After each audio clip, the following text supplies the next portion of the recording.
exist of because my spelling's so bad I have to do real quick in my own way. But I just noticed on the back here, and I was looking at it, it's our stats. So I'm going to turn it over the other side so I don't look at those stats.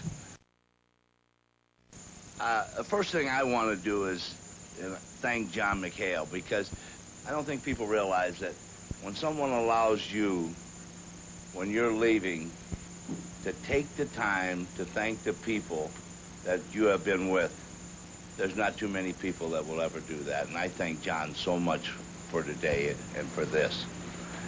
You know, before I have to thank every person, and I mean this, every person that has worked in this stadium, one place or another, over here or over there, in my 17 years. And I'm not going to get into names, because if I do, it becomes a long, drawn-out thing. But I want to thank every single person. And I knew most all of them.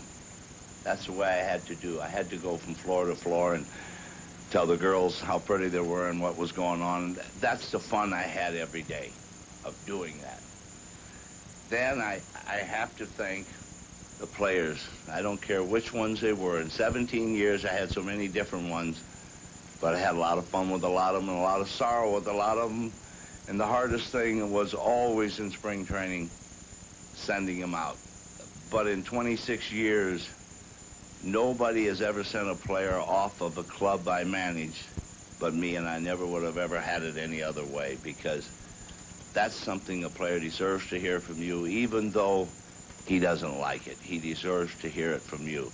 And I want to thank all the players for the good and the bad times. And the coaches, there's no way I could say enough. I learned a long time ago about myself that to be around me, you have to learn to tolerate me, because I'm a little bit cuckoo at times.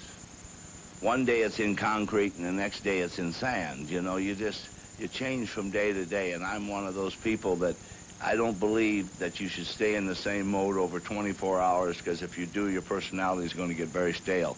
So you just keep it moving. And the coaches that I've had over the 17 years, I thank each and every one of them, because they were able to live through me. And that's not easy to do. I want to thank every general manager I worked with. A lot of people think that, and it was written over the years, different things that general managers and the manager are having problems. I'm going to tell you this. I can honestly say there was never any problems between general managers and myself. I think there were times that general managers should have hit me over the head with a mallet, but they showed enough courtesy that they didn't. And I really appreciate that. I thank all the presidents I worked with here in the 17 years, because truthfully, they understood too. They said, we got a guy here, this is a character, and we are going to learn to put up with him. And they did. The owners, I worked for 3 owners here. I worked for John Fetzer, Tom Monahan, and Mike Ilitch.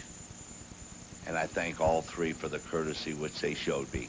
Never once of the 3 owners did they ever interfere with me.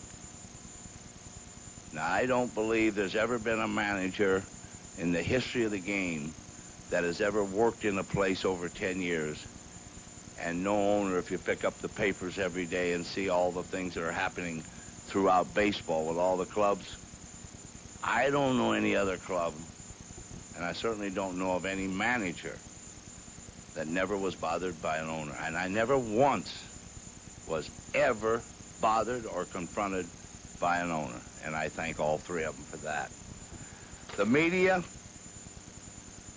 boy, you guys didn't know it, but I stole from you. I tricked you good for 17 years because, again, nobody will ever come here in Detroit again and be treated with the courtesy and the writings that you did about me. You know, 17 years is a long time, and it gets awful boring listening to the same old guy tell the same old tales, and you go on and on. But yet, for some reason, you tolerated me. And I thank each and every one of you. You all know me. Some of you are very, very close to me, and you know me very personal. Others just know me a little bit. But I thank all of you. I don't want to get into names, but it has been a pleasure for me. And if there's ever anything any of you guys need, as far as if you need some help, you just give me a call. I don't care if I'm in Thousand Oaks or I don't care if I'm somewhere else. You call me, and I will help you if I can. Of course, it'll be a little double talk, as you know, but you guys have learned to subtract all the double talk and mix it in and get it going right. The fans, I don't know how that could happen, or how somebody could come and have the ups and down years that we've had here in the last 7 years be as rough as they've been, and yet the fans have treated me as if I was someone. Last night, for instance, I walked into a McDonald's. We went in to get a cup of coffee, and I thought the girls were going to go crazy, and I told them, I said, you know, I told the one, you're a squealer. She ran around and told them all. And she said, what are you doing in here? I said, because I like McDonald's. And you know, we were kidding, and it just makes me, I don't understand how you can have that bad a record and have 7 years of it and people treat you that nice. So don't anybody ever think that the base isn't here for the fans of Detroit. These fans are every bit as good as Cleveland and Baltimore and Boston. All they have to do is have something, and they're going to show you they will be. And when they get a new stadium, and as time goes on and this club gets back and rebuilt, and just give it time, that's all. Give it some time and be patient, and it'll happen. And then you're going to see Detroit as you remember it when I came here. I remember when I came here, Dick Trzeski told me, you win here, and these people will love you forever. And that's true, because we won in '84, and since '84, we didn't win nothing, and they love me forever. And I want to thank them so much for the way they treated me. But last but not least, and then I'm going to sit down, there's a gentleman in this city, and he's still here today. I worked 14 years with him. I worked with him basically on a handshake. That's the way he operated with me. He'd call me after we had lost 7, 8, 9 in a row, which we had when I lived in West Bloomfield, and he'd call me and he'd say, you know something, it'd be 12-something at night, I got home. He said, you're not going to worry about these losses of this club, are you? He said, they stink. He said, don't you ever worry about winning and losing here. He said, you are doing the job that I want you to do. I started out as just an employee for him, and ended up, I think, probably as close a friend as I could possibly ever have in my lifetime. And to me, Detroit baseball, as I leave it, will be Jim Campbell. That will be Detroit baseball to me, because I was with him 14 years. I feel like I could reach out and touch him at any time. I know I could pick up the phone and he would be there. And I just wanted him to know that it will never be forgotten. And he will remain with me to the day they put me in the box. And I thank all of you. There's no more I could possibly say. You got some people around here that just stick with them. Believe me, the change is here, and the time is right, and it will work.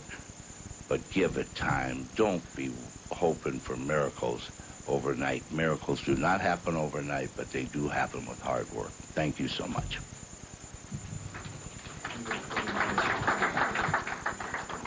Thank you, Sparky. And as I said, before we open up the floor to questions, Mr. McHale has a few words.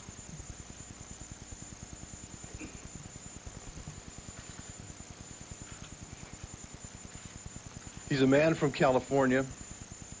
He came, he gave, and he never stole. We say goodbye today to a man whose career as a major league manager saw him reach third all-time in victories. He managed world champions in both leagues. He's one of a handful of the greatest managers in baseball history. His career should surely take him to the Hall of Fame. These are all good and important things, of course. But all this time, he has served other and greater goods as a husband, a father, a grandfather, and the friend and protector of children, most of whom life had dealt a bad break.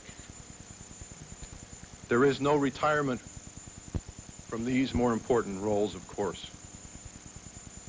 He leaves today as he came, his own man. Cherish him, remember him. We will not see his like again.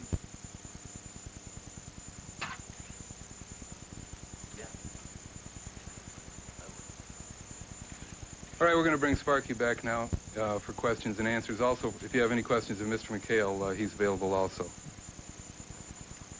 Before I answer any questions, I'd like to say one thing that John mentioned in his catch, and that was a foundation 9 years ago. It was a wild dream that I came up one of my in the sand deals, and it just went wild, and now Edsel Ford has just made it into a mountain, and it's just tremendous. And I have asked Alan Trammell to become president because I think Alan Trammell stands for so much in this city as Al Kaline.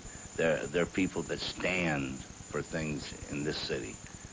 And Alan's been very gracious, and I just want to thank him so much for that, because I'll still be the founder. You know, I have to have my name up on that title. I said, you ain't taking my name off. And Alan will be the guy, but him and Edsel, it will be great. I just wanted to say that because that means so much to me, that foundation. Yeah, any questions? Sparky, how hard was it for you taking off the uniform yesterday for the last time as the Tigers manager? Well, to be truthful, today, very hard. Yesterday, I would have said no because I wouldn't give in Baltimore anything. Somebody made me a little mad yesterday with a question, and I watched it last night on TV, and I was obnoxious, and my wife said I was obnoxious. And that was true. I was obnoxious. Very hard. That's a very hard thing to do. You know, I don't care whether you're going to work again or you're not going to work. When you've been somewhere 17 years, and we have some tremendous friends in this city. You know, this city was different in Cincinnati. In Cincinnati, in 9 years, it seemed like I got a lot of hang-me-ons. And I was telling some people the other night in my room that were over in Baltimore, we had true friends here. They were real friends. It wasn't a hang-me-on thing. It wasn't a thing of who was making money and who was doing what. We were friends. Brain for 8 months about when you were going to make this decision. Can you outline when it became clear to you that it was done? I think really not very long ago. I talked with John. We talked a couple times briefly just before I left to go on that road trip. As Danny Wall knows, we kept kicking it back and forth. He was a devil's advocate. My wife was a devil's advocate. You know, you one day you want to do it, and the next day you don't. And I think finally, by the time I hit Boston, I knew I had to. I knew that it was right for the ball club. I knew it was time. You know, it's just time. This is nothing other than time. This city has to change, and it must change with someone else.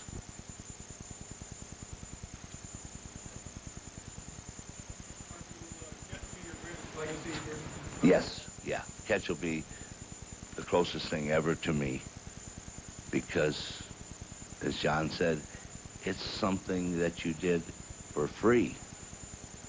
See, I got paid well to be here, but it was something that I was able to do for free that gave the kids something. And it'll always be there. What we have right now in our trust fund, and it's going to keep growing, I would say within another 5 years, we would never have to raise another dime to keep that thing going. I think a lot of people might assume that you're leaving the team in spring training kind of led to today's announcement. Is that not? Absolutely not. And let's make one thing clear. When I left spring training, I never left spring training that I wouldn't manage replacement play. I left spring training, to be truthful with you, I would not be involved in something like that. You know, I had a replacement player on my team this year, a wonderful young man. In fact, I told him yesterday, I felt that all around, Christopher did the best job on this whole ball club this year. From the time he came up, I feel Mike Christopher did the best job on our pitching staff. And he was never, let me make one thing clear, I never seen, and you talk about guys, professionals, and you can ask them. I had 4 of them in the room, and I asked them, they said, well, their final decision was this. We won't go out and drink beer with him, but I'll tell you one thing. We will never treat him wrong. Now, what more can you ask people to do? And not only did they not treat him wrong, for the last 6 weeks I've been watching, they've been treating him like one. So there wasn't a replacement. It was wrong what was going on. And I wasn't going to be part of it. And it was not done for the players. And it was certainly not done to hurt the ownership. You have said, maybe jokingly in the past, that you thought maybe you stayed too long. What does that mean? Does that mean that at some point in the last few years you've actually thought about... Well, I think when you're losing every day, you're staying too long, you know. I like going inside once in a while with the W, you know, they call it W. I think it's fun, really, when you see the guys clapping hands and that. But when we go in, we were going one every 3 weeks. You know, I was getting so I didn't even know how to shake hands. And I think that's what that means. You're there too long. Oh, my gosh, yes. Cincinnati, I thought I stayed too long, and I found out I did. Sparky, you've had so many memorable moments. If you can reflect back and just talk about some of your personal best moments here in Detroit. Best moments for me ever in either city was 1987. 1987 is the greatest season I ever spent because when I left spring training, I always make a prediction, either with Mr. Ewald or my wife, and I picked us 5th in the division. And we won 98 games. How? As Roger Craig asked me, how? I said, Roger, you'll never live long enough. I'll never live long enough, so let's don't even discuss it. I don't know how. There's no way in the world a 5th-place club can win 98 games. But they did, and they proved one thing. They proved if you'll get in the trenches together and stay together and do the things right, you can win. And that's my most favorite club. Over the 84, over 76, 75, 72, and 70. That's my favorite. Sparky, when did you tell John that you were going to do this? We discussed it, I think, John, a couple times earlier before the road trip. We talked, and we had this last road trip. We discussed it and just went over it, and, you know, it wasn't a lot to go over, you know. I think John could look at it, too, and say, you know, we got, what, 50-some victories.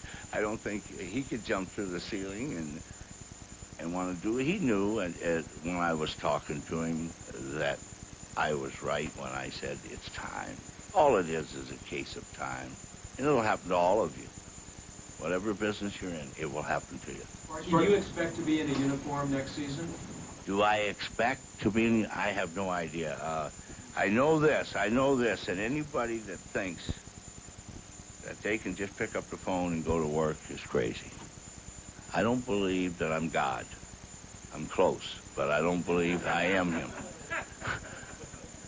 I just don't think that you have that power in this game.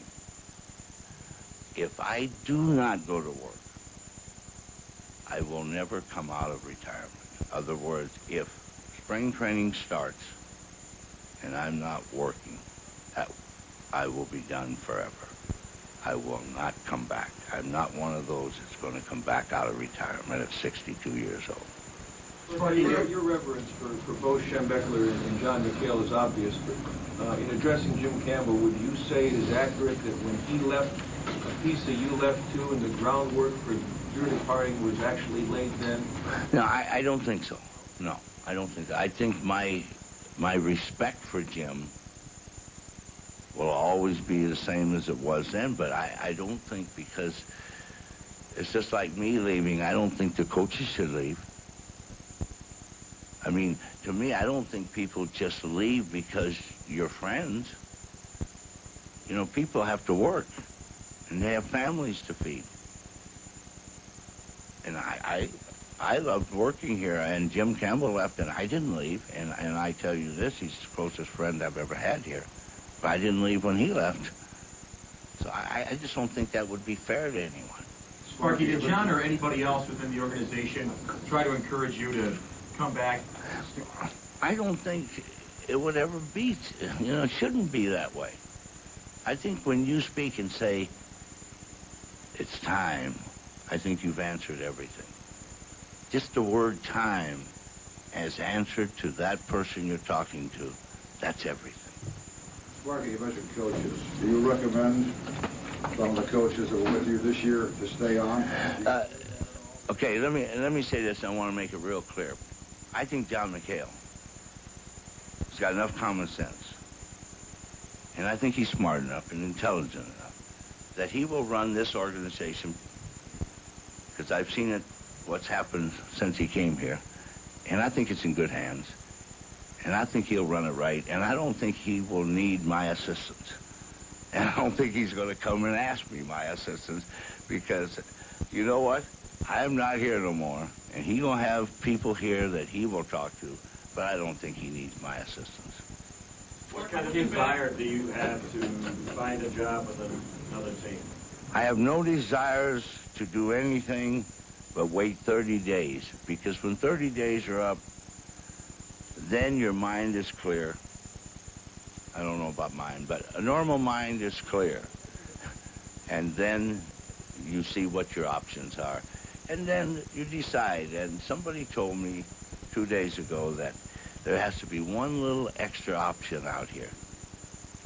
And when you look at all the things, then say to yourself, why am I doing this?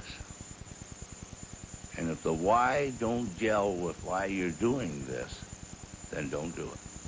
Sparky, how do you want to be remembered by the Detroit baseball fans? Exactly what John said. I don't think, to me, could be said no better. I came here, I gave, and I never stole. I never stole one thing in my career, and never will, because a thief belongs in jail, and they haven't locked me up. But I was a little worried. I was sitting up there with John this morning. We were looking through some papers, and I said, John, you don't have none from the police, do you? No.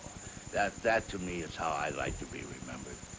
How much did the current state of baseball lead to this decision?